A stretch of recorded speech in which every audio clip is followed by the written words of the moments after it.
Good evening everyone. आज आपको मेरी और मेरी फैमिली की तरफ से merry Christmas and happy new year. तो आज मैं आपके सामने एक आयत पेश करूँगा।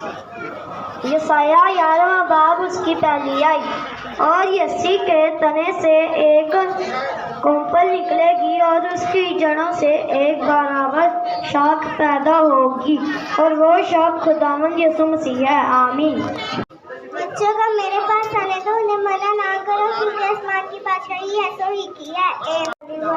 मैं आपके सामने आयत पेश करूंगी।